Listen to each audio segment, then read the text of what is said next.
go in. Hey. I'll do it. I swear to God. I don't believe you. All right, hello everybody. I swear to God I'm doing this. My name is Joe, and this is SPX 2024. What's your name, Rusty? My name's Rusty. His name is Rusty. You may have heard. My name's Claire. I'm Kelly. Guys, if you've ever watched a video, there's Any like video. There's like a 32% chance it's been one with 4 of us in it. Yeah. So like previously on yourself, and you figure out what happened before. We're moving forward in time. Wow. And now here we are at 2024. Okay. I saw, Rusty actually pointed this out to me on social media. One of you two posted that you have now completed your local bagel place, Izzy's That is- 10 bagel card. Yes. Yes, we completed a punch card successfully. And the implication here, though, is that basically you come for at least 10 years. I know, because there are, we are a combined punch card. Got it, So okay. there are That 2 helps. bagel sandwiches per Izzy's experience, and there are probably minimum 2, if not 3 Izzy's visits per trip. per trip. But it is only a once annual trip. But so it is still only Yes. and our Izzy's collection was multiple cards that I brought into her and was like, I'm getting a free bagel sandwich, and then she punched out a whole card to count how many punches we had, Wow. which I was like, okay, if that's how you want to do that. But then I was like, I need a photograph of that, please, Yes. please. But also, we have been coming here for over 10 years. Yeah. That's what I thought. And then I thought, well, maybe it was just been 10 years. Yeah, I think last year was our 10-year anniversary of Is it SPX. True? Yeah. Oh my god. Because it's now been 10 years of prom. Really? Yes. So it Yes. was only, wait, hold on. You I pulled know. We together- also... You pulled together the prom in 1 year. Yes, You we. finagled your way Yeah. into Yeah, the you all inside. let us Exactly. do that so Okay, quickly. I watched I was against one it. person. Someone had to be. dip chicken fingers in the chocolate fountain Who would and do such a drizzle it thing? on their faces Well, in hold on. like bacchanali and ecstasy, and I was like, you all need a better party I than think the this. Yes. lore has gotten out of hand here. Someone has drawn with a thick marker. I don't think any of this happened. No, all of that happened. That is facts. Well, I can tell you that the chicken covered in chocolate went into my stomach, so I can confirm that personally. And how did it taste? I already know the answer. But Here's the please thing. Share with the rest of the It was class. chicken covered in chocolate, and it tasted like chicken, and it tasted like chocolate, but my brain refused to mix those two things together. Yeah, no, that's like against the laws of nature. Yeah, it was not good. Not to mention the fact that the chocolate fountain is inherently kind of gross because it recycles. Yes. And I just put chicken grease into it. Yep. So that was the whole thing. Yep. It's also mostly oil. Like, in order for chocolate to be viscous like that, it has to be like a lot of oil in it. So, So it's, I just added a little oil to it, too. Yeah, what's the big deal with some non-vegan chocolate now? Nothing if you want non-vegan When you have to tell people this chocolate is actually not but- even vegetarian. Come on, Sorry. come on. Nope. You have to say, in the battle between having chocolate fountain or having prom is better. Come on. I'll begrudgingly accept that. Wow. Yes. Wow. Fine. All right. We I accept. shall abstain. No. Joe will not vote. All right. Don't compromise your values. Well, unfortunately, we feel very strongly that prom is good times, so we're going to do it anyway. Hey, Okay. it's inevitable. It is inevitable. Prom has been beautiful, and you guys have made it happen every year, and it's been wonderful. And we had lots of All right, support from the Milk and Honey crew this year. Yeah. I want to know a real answer. All right, This hard-hitting guy's just- questions. Let's He's go. going like, prom's beautiful. What I want to know is, it's been 10 years of prom this year. This is well, I guess not your 10th prom because the It's 2 not- years through the yes. pandemic. Yeah. But what has it given to you? What has prom given to me? The opportunity to figure out how to build like modular backdrop setups. So we know a lot about how to basically take a blank space and make it be a party now. You're official event organizers now. Yeah. Yeah. It's amazing what a tinsel wall decoration and some shower curtains will do for you, and you can get real far on those That's things. just in life, not even in That just- decoration. I know. You right? could do this in your own bathroom, like tomorrow. Kelly, tonight. Kelly, what would you say is given to you? I think it's been a nice way for us to be able to give something to the SPX, like, community. Yeah. Because we do have people like come up to the table all day long. We say, you know, will we see you at prom tonight? And half of them know what we're talking about. Half of them have never heard of such a thing, so they're not reading the emails. But then they'll show up, and the next day, they've all gone ballistic the night before, and they're just like, wow, we had a really good time. we'll see you at it next year. So now it becomes a thing that people can look forward to. It's a thing that they can discover and didn't even know was going to happen. And it's just like a little stomping ground for everybody to just have a fun, chill time. I think there's so much like work that goes into getting ready for SPX that to have that like cathartic release of prom is like helpful in the like celebrating success, because I feel like that's something people we're not often trained in how to celebrate when we're successful. So like being like, this party is for you because you worked really hard, and then people are like, I'm going to leave my soul on this dance floor now. And it's just like, yes, you should do that. Great choice. It's like the office pizza party, but sincere. Yes. Do you think that the prom taking place in the middle of the show, as opposed to the end of the show, has protected people's health and safety? Like if it was at the end of Sunday or something, that people might Will we go party too hard? They might go too far. I think too many people would have left. I think that's the real problem. We need to catch them when they can't escape. Yeah, they have is to the come spirit out of and the prom, party. yeah. And the mechanics of comics camp is that if you're here at the hotel, you're like here, and you don't go anywhere else, you don't leave, so it kind of like Sunday sort of becomes that like tipping point where people start to depart. Yes. So you want to have the party when we're still at critical mass by far. And I think that was cool, what you said just now about having a celebration and having that in the middle. Yeah. Because it does give us a chance to kind of like, you go through Saturday, you go through all the trials and tribulations, and then you get to party, you get to like relax. And then you're and enjoy recharged. yourself. Yes. You're actually rejuvenated for Sunday. That's nice. I'm sorry, Rusty, do you feel rejuvenated today? I do now. It's I sure as hell did spiritual when I woke up. rejuvenation. Yes. It's not physical rejuvenation. My body said no. The joy meter is full. The body is so tired and broken. I'm sorry, I didn't think about the words that weren't spoken. I was only thinking about what was said. Yeah. And that's why I was like, Rusty, I don't think that you feel that sense of rejuvenation. You're like, is that- like a newly dampened sponge. I don't think that's you. I think we're both dried out on a windowsill. You more than me. Yeah, My but that sun-dried means tomato. you've like All you need is that little sprinkle of water and you're back. and you'll fluff right back up. I'm the cactus of comics. That is what they call you. I don't know if you've heard that. Yeah. That's what they're saying on the street. Hard to hug, but hard to kill. Yes. You'll get far on that. You'll outlast many a drought that Yes. way. He still works where I don't work, so that tells you Hey, one thing. you know. He has made it past me. Y'all, Actually, one day out there, just I have a question for Oh, you. me, yeah. Can we talk about all of these amazing goodies back here? No, not yet. Oh, not yet. But how can I go on with all of these distractions? That will be the challenge that makes you a better person. Yeah, it's like, you know what? It builds character. Now, before we get to the fun times that may or may not exist behind us, Wow. I have to talk about the comic that you brought to show Oh, off. yeah. Yeah, so I have a new comic. It is a new issue of my ongoing series called The Catalog, which is a collection of short cat comics. Because I grew up in a crazy cat lady household. My mom is a veterinarian, so it was very enabling.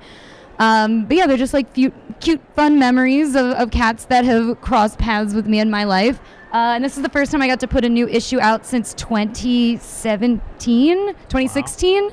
So it was fun to revisit this and kind Those of cats have been pissed. they My story. Where's my are representation? mostly not around anymore to be pissed. Oh, we can't take care of them. So you know what? Time was on my side. I have outlived you, you dead beast. She was I can decide when your stories get told, guys. Kelly is the cactus of cats. She will stick around and outlive. But yes, this features 3 stories about 3 lovely cats and 1 bird. Whoa. Bonus That doesn't bird. seem like it fits. Yeah. You know what? You'll see how it fits. Oh, whoa. All right then. Claire, do you have any less threatening comics to talk about? I unfortunately don't have any comics to talk about, but I do want to talk about a comic event that we are putting on in Philly right now called the Philly Comics Jam. And what this is it's a monthly meetup of cartoonists in Philadelphia or people who enjoy cartooning and comics at a bar in Old City where we work on jam comics, which is where each artist works on a different panel and they kind of like exquisite corpse style flesh themselves out, but it's also just like a great social space and we all just get to come together and be friends and eat dinner and have a couple drinks and just like be a community and be a comics family, and remember that like we don't all have to be in our own little dark corners of our studios. And Leave your house once a month. yeah. And it's like you can work on things that you're working on, your own work, or you could just work on Jam Comics, or you don't have to work at all. You can just hang out and chat. But it's, I think there is an aspect of SPX that's important there's a social aspect. And we all get to be like, oh, right, other people like the things that I like, and I like people who like the things that I like because we get to talk about the same things, and that feels nice. So we also want to make sure that we're building a similar situation in Philadelphia as much as we can. Nice. Wow, that's a lot of ambition. Yes. It is determination and force of will get you so far. And it's something that like we achieve through like SPX and other similar shows or whatever, but those are like once every few months. So this is a nice way to continue it throughout the year. Yes, very low stakes, high enjoyment capacity. It's just about having a good time with your friends. It's slick, right? Now, I guess now's the time where we would talk about the mystery machine. Do you want to answer a mystery question? Yeah. Bring this puppy on in. Bring in the little quarter truck, which has exactly 2 quarters on it for our 2 special guests. One for me. Wow, Kelly, your quarter is jacked.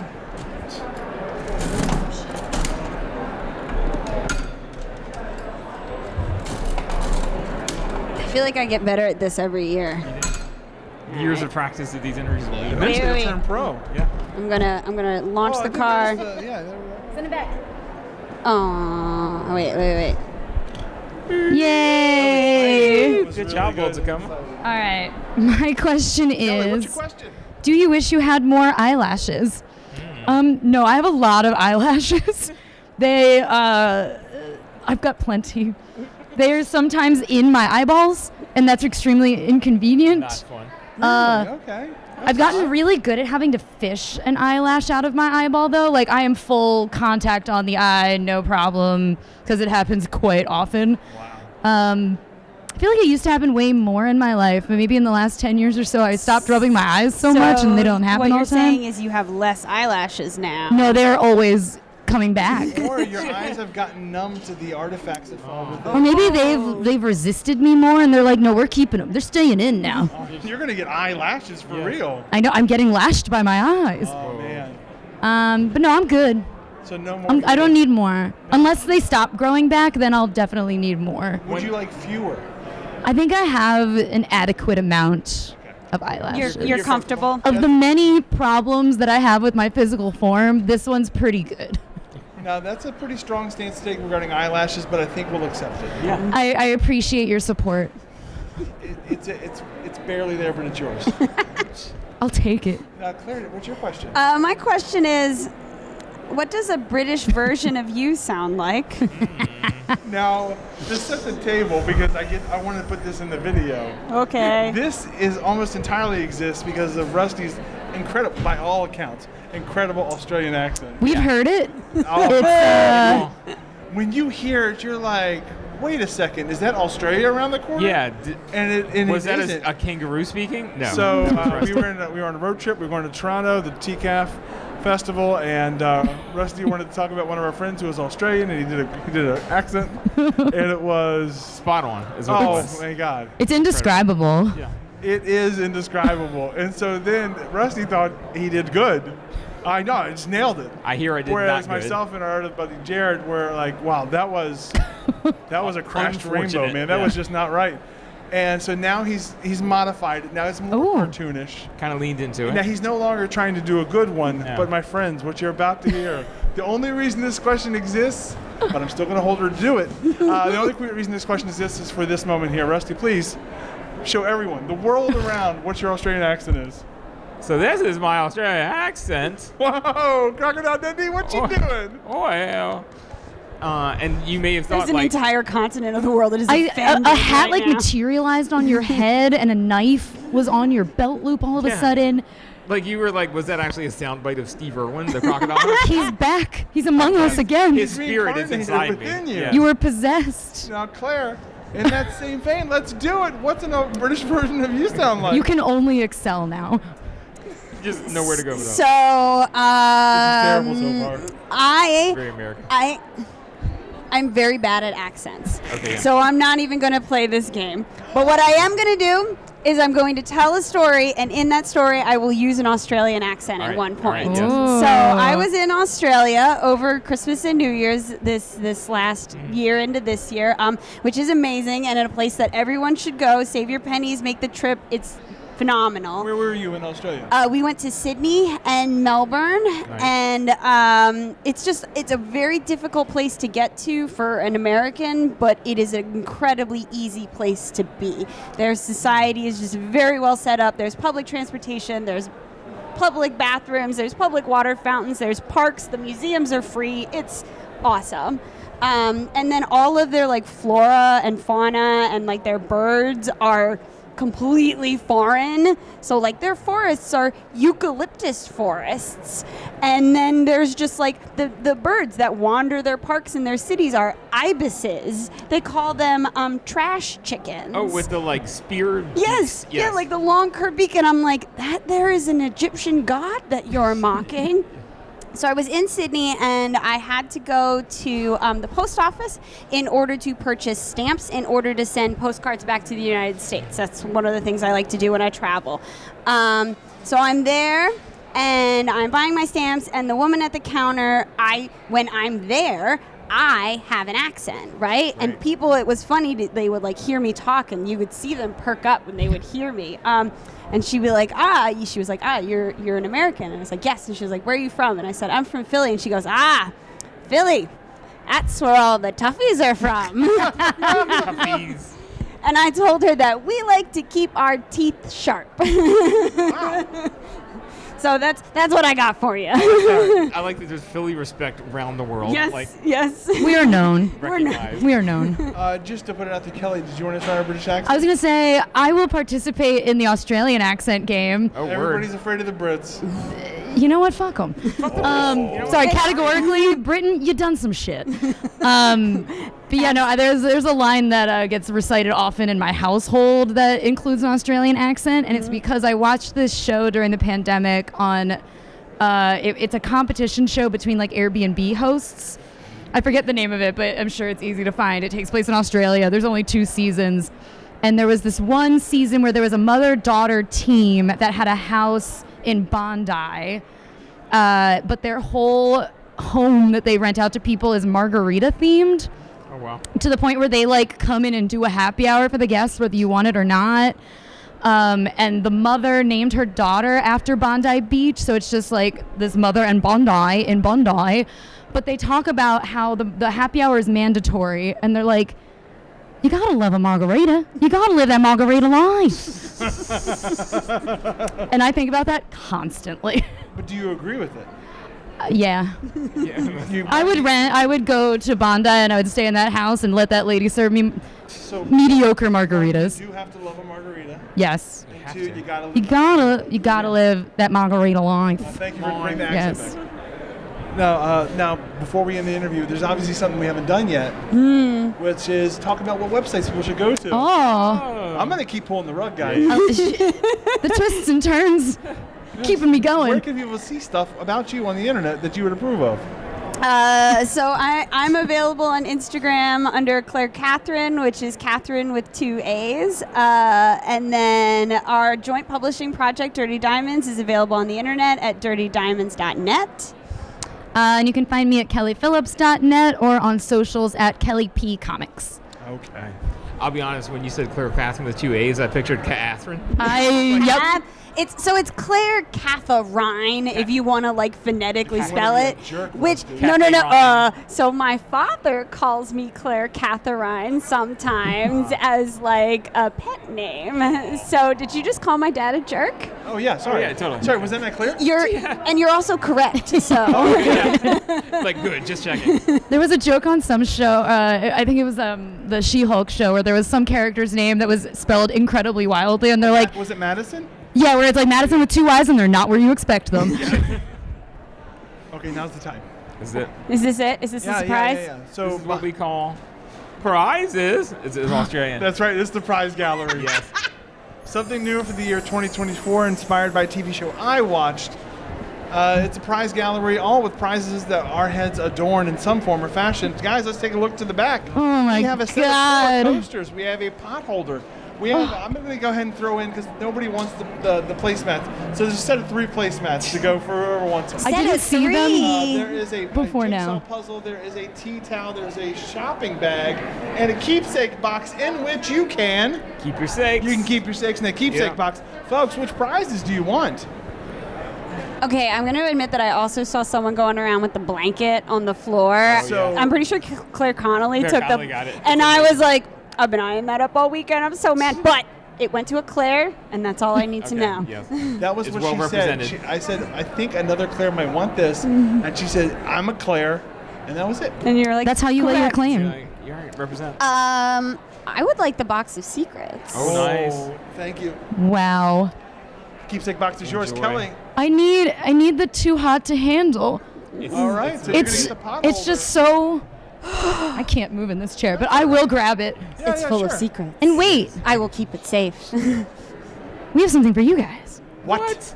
We brought you treats Oh my gosh. all the way from Philadelphia. What? So you Imported have treats. 2 exceptionally large black and white cookies from famous 4th Street Delicatessen on 4th and shit. Bainbridge in Philadelphia. They are the size of your face. Yes. Fantastic. And we have big faces. So Oh my that's- God, that's tell saying- me that's about saying it. something. Trying to wear a mask. Ooh. Look like a You just button wear in a the, cookie now. Look like a That's- button in the middle of a shirt. We're good. Well, you know what? Since I was going to give these to this after the interview, but no, since I want to one up you. We also have something for you, and that is stickers of our heads. Stickers! That we wore at last year's. Oh, Oh, they're beautiful. oh my God. Oh, the elegance of it all. I want to see a cookie the size of Rusty's dome. I really want you to flank us in the post-production with these images. Understood.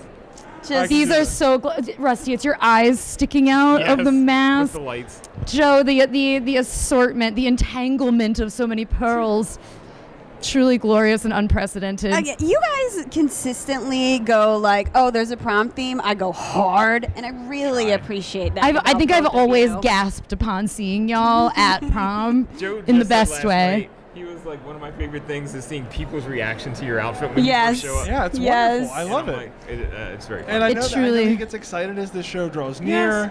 And he gets excited dressing up, and I'm sure there's a bit of nervousness. Like, what if this is the year that people don't like it as much as before? But No. Rusty always delivers. So they talk about this phenomena with travel where the thing that actually brings you the most joy is the anticipation of going on the trip. So you should actually spend as much time as possible being excited about your trip, because you actually get to be excited for longer than you get to be on the trip. Interesting. And I think that phenomena also happens with prom, and especially for us all on the prom committee, is we get to be amped about prom for way longer than prom actually physically happens, but it means the joy of prom lasts so much longer. It's true. And especially for YouTube, because like once the theme is established, You're also describing you why are- people like the Christmas season. Yeah. Yes. That is true. Yes, exactly. As you know very well. Oh yes. I once knew. You're giving up on Christmas He's now? aware. No, it's just Now it's not joy anymore? I just didn't have it in me the last 365 days to do the project that I have done the most in the last 4 years, which is watch 60 Christmas movies in 60 days and do a podcast about them basically every day. Currently available on You the can internet. you can look wherever you get your podcast. You can get Joe watches 60 Christmas movies in 60 days. There's a theme song for the latter 2 seasons. Yes. Of the show. I paid for it, and I don't know if I recommend it, but I know there's lots of content. If you're looking for content about movies you may or may not have seen, there's 180 episodes out Wow. Highly Just recommended. So people can fill half of a year with Christmas content from there. you. What's even more embarrassing about this endeavor, if it was embarrassing, is that some of the episodes are longer than the movies I talk about. Yes. Sometimes there's that much to say though I get Yes. about a piece of art. Bullshit of these dumb movies. Not all of them are dumb. I like about 1 out of every 5 or so. It's a pretty good success rate. Yeah. I feel like there's a level of expertise you now have about Christmas movies, and people should be like consulting you. People should be like, what makes a successful Get that Christmas Hallmark movie? gig. My Like, mom has pushed. She pushed me. Said you should write a Christmas movie. that's a big ask, but giving an opinion, that's Honestly, I like don't think it's a Christmas- big ask because have you seen the quality of Hallmark movies? Oh, you know, you can tell what a modern Christmas movie is. It's a movie they want to set at Christmas. There's nothing in the story that's about Christmas. It's a Christmas tree farm. At least that's something. But most things they just put some CGI snow in the beginning of the movie, and the rest of it's bullshit. And then maybe some guy's like secretly Santa. The last time when he did it, yeah, that's a thing I talk about. Oh yeah. like I watched a few with him on the last set, and I got to pick them. And That the was one great. was a zombie movie, and like at the one part they show up in an apartment and there's a Christmas tree in the living room, and that's literally the only reference to like. Oh my god. Well, this is like, is Die Hard a Christmas movie? Which, like, I feel is a yes answer, but because it's set over Christmas. But people have very decisive feelings on that. We have to run, but we The show love is you. ending imminently, Yeah, unfortunately. so let's go ahead and I'm going to end the fucking interview. Sorry. But I want to get a photo with these people, so we got to end the interview. Goodbye. Goodbye. Bye.